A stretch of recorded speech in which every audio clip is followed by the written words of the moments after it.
sedang berbaring di sana. Jadi kalau demam dan sedang berbaring itu memang demamnya sangat tinggi ya, dan demamnya itu mesti lumayan. Tapi kalau ada orang saya demam kok masih bisa berdiri, masih bergerak, berarti tidak begitu parah. Tapi kalau demam sampai terbaring, berarti memang ini yang luar biasa tekanannya.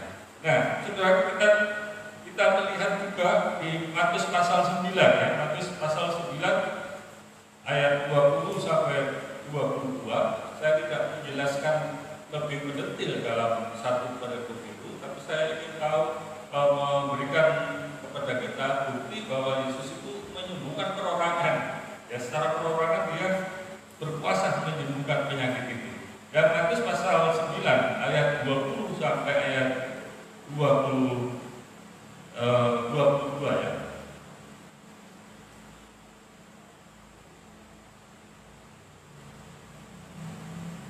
Kita baca ya, pasal ayat Matius pasal 9 ayat 20 sampai 22.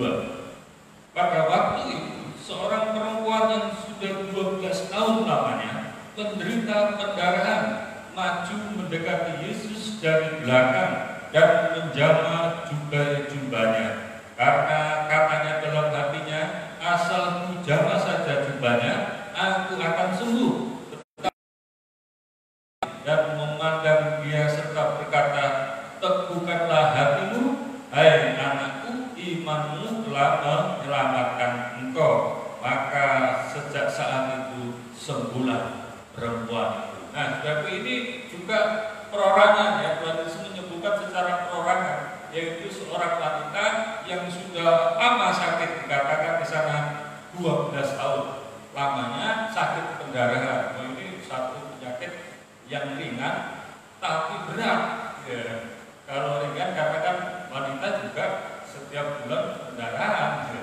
Tapi ini nggak normal, 12 tahun, jadi luar biasa sakitnya, hartanya sudah habis dan sudah pergi ke tabib manapun tidak disembuhkan. Ketika Tuhan Yesus berjalan bersama rombongan itu di tengah-tengah orang banyak itu, ada orang wanita ini, dia dalam pikirannya, dalam hatinya, dia berkata, kalau aku dapat menjamah jubahnya saja, pasti aku sembuh.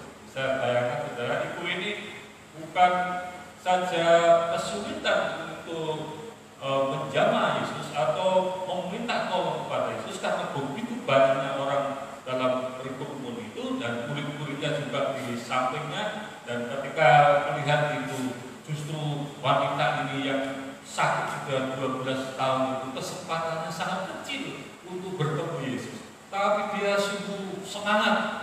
Dia katakan, kalau saja aku bisa pegang jubahnya, bahkan di sana jubah. Jadi kalau ini ya, misalkan di sini ada jubahnya, itu ada kalau wanita itu, istri saya punya jubah sedikit, bajunya, kira-kira seperti itu ya. Jadi agak ada talinya, lalu ada gumpalan seperti benang, seperti itu, agak panjang seperti itu. Kalau berjalan itu bisa kena tiup angin, itu bisa kemana-mana dia gitu ya. Dan itu memang dipakai oleh orang-orang Yahudi, apalagi terutama imam. Jadi tidak bisa, imam itu dilarang disentuh, dan orang bisa menyentuh jubahnya aja, wah itu sudah luar biasa. Aku sudah ketemu sama imam, aku sudah berjabat tangan sama imam, padahal cuma pegang jubahnya saja ya. Seperti orang-orang Indonesia kalau melihat Pak Presiden Jokowi itu sedang hadir, meskipun tidak pernah pegang, meskipun jaraknya itu 50 meter, akan cerita apa? Wah, luar biasa loh, aku sudah lihat depan mataku sendiri ya. Padahal jaraknya itu 50 meter ya. Itu karena memang sulit untuk bertemu presiden, karena pengawalannya dan luar biasa. Itu kalau ada orang yang sudah bisa berjabat tangan, waduh, itu sepertinya dapat berkat luar biasa, karena tidak semua orang bisa bisa berjabat tangan. Ya.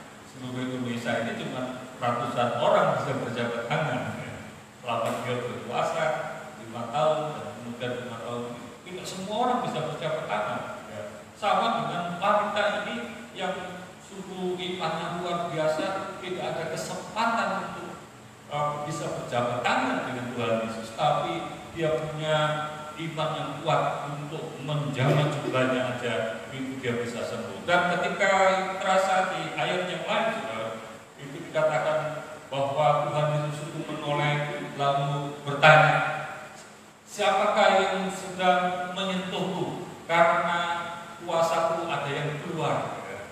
Jadi kuasa Tuhan Yesus ada yang keluar. Ya, semua orang bahkan melihatnya, bagaimana dulu kan bahkan orang begitu banyaknya ini.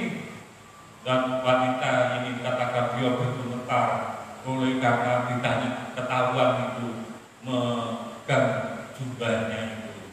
Dan ketika melihat itu dia katakan, akulah Tuhan memegang jubahnya.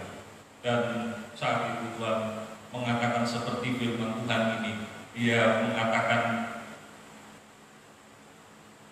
tetapi Yesus berpaling dan memandang dia serta berkata, teguhkanlah hatimu, hai anakku, imanmu telah menyelamatkan engkau. Ini luar biasa. Jadi saudara, sampai hari ini hendaklah engkau dan kita semua tetap meyakini bahwa kuasa Tuhan itu tetap berjalan sampai sekarang. Kuasa Tuhan itu tidak pernah berubah dari dahulu sampai sekarang, meskipun dalam keadaan apapun kita, tetaplah kita mempunyai iman seperti kedua orang yang sudah disembuhkan oleh Tuhan itu. Coba kita lihat dalam Yohanes pasal 9. Yohanes pasal 9 ayat yang ke-6 sampai dengan ayat 7. Ini juga harus menyembuhkan secara perorangan. Ya.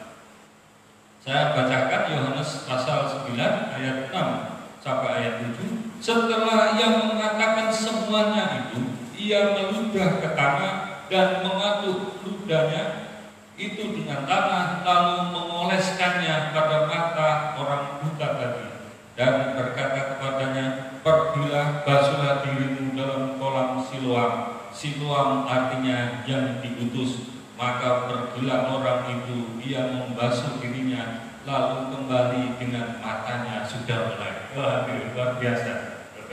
Jangan curiga dengan Tuhan Yesus. Kenapa Tuhan Yesus ya dengan ibu mertuanya Petrus dia hanya pegang.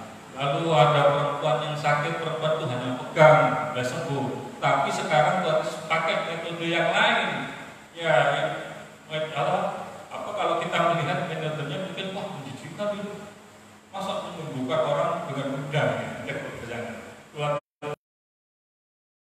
lalu ludahnya itu diaduk lagi tangannya, kemudian ditempelin pada yang sakit, matanya itu lalu diputus ya. Pergilah ke kolam Siloam, yang artinya Siloam itu diutus. Pergilah ke sana. Saudaraku, ini kadang-kadang ada orang nonton, wow, mulai cetak gitu. Kalau zaman sekarang, masa menyembuhkan kayak begitu, nggak bener ya. Persoalannya bukan melecehkan atau nggak bener ya.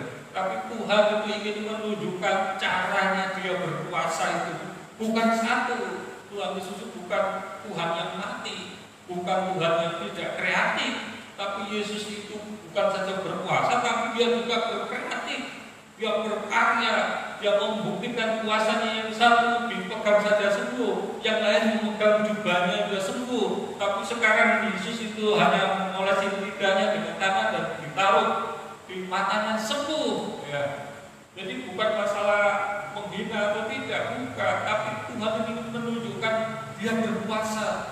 Kuasanya itu begitu luar biasa banyak caranya untuk menyembuhkan orang. Jadi Yesus itu luar biasa kreatifnya, dan jadi menyembuhkan tidak seperti orang-orang biasa, tapi Yesus itu menunjukkan kepada kita Yesus itu memang sungguh Tuhan yang berkuasa menyembuhkan. Coba kita lihat di Matius pasal 12 ya. Matius pasal 12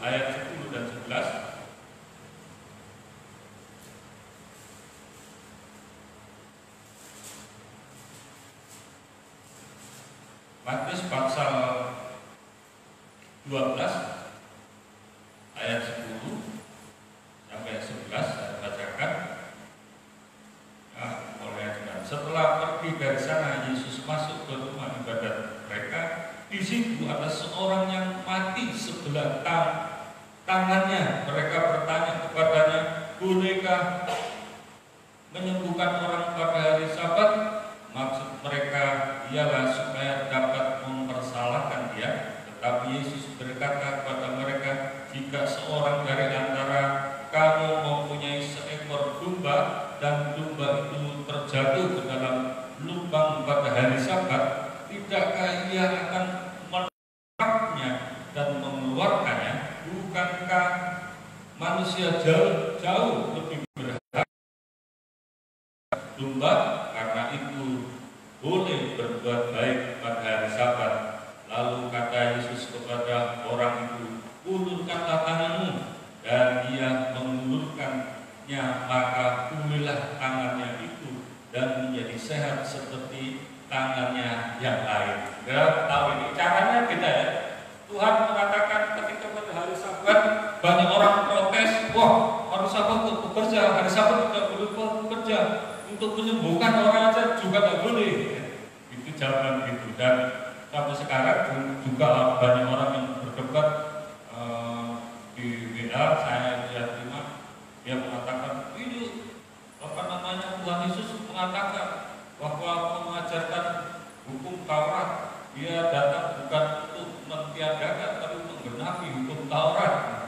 Dan terus kemudian yang lain mengatakan, oh saya setuju mengatakan ini, tapi begitu saya ngomong itu memang benar. Firman Tuhan mengatakan Tuhan Yesus pada waktu berdiri dia mengatakan, aku datang untuk menggenapi hukum Taurat, bukan menghapuskannya. Bahkan setitik iota pun kalau belum tergenapkan masih tetap sampai akhir zaman itu harus digenapi. Tapi pada hari itu setelah Tuhan Yesus itu terus melayani sampai mati disalib, Tuhan itu sudah menggenapi semua hukum Taurat, gitu ya. Sudah menggenapi hukum Taurat, termasuk menyembuhkan tangan orang yang sakit ini. Kenapa? Kalau Yesus tidak menyembuhkan orang sakit itu ada masalah. Berarti apa? Yesus itu lebih mementingkan domba. Itu dikasih rumpaan. Kalau ada orang yang hari Sabat itu dombanya jatuh ke sumur, apa dibiarkan? Tentu orang yang mengatakan, ini hari Sabat, biarin aja lah mati. Oh tidak mungkin begitu. Ya, maka meskipun ini hari Sabat, tapi domba itu mau mati di sumur. Wah, dia terpaksa. Aku itu saya melanggar perintah, diambil ya dombanya. Tapi Tuhan Yesus mengatakan apa? Domba itu atau manusia, justru manusia itu lebih tinggi harganya daripada domba. Makanya Tuhan Yesus mengatakan lebih baik apa? Menyembuhkan domba atau menyembuhkan orang sakit. Tuhan Yesus memilih untuk apa? Menyembuhkan orang sakit itu. Tuhan caranya apa? Dia hanya ulurkanlah tangan. Jadi orang yang sakit dikatakan ulurkanlah tangan. Dia tidak dipegang, tidak dikasih apa-apa, juga tidak pegang. Tuhan memerintahkan ulurkanlah tangan. Tuhan Yesus memberikan perintah itu, lalu orang yang sakit itu mengulurkan tangannya. Mungkin agak ini ya, karena begitu kuatnya sakitnya itu sudah lama, dia tidak bisa bergerak tangannya, tapi hari itu dia berusaha dengan keras untuk mengulurkan tangannya dengan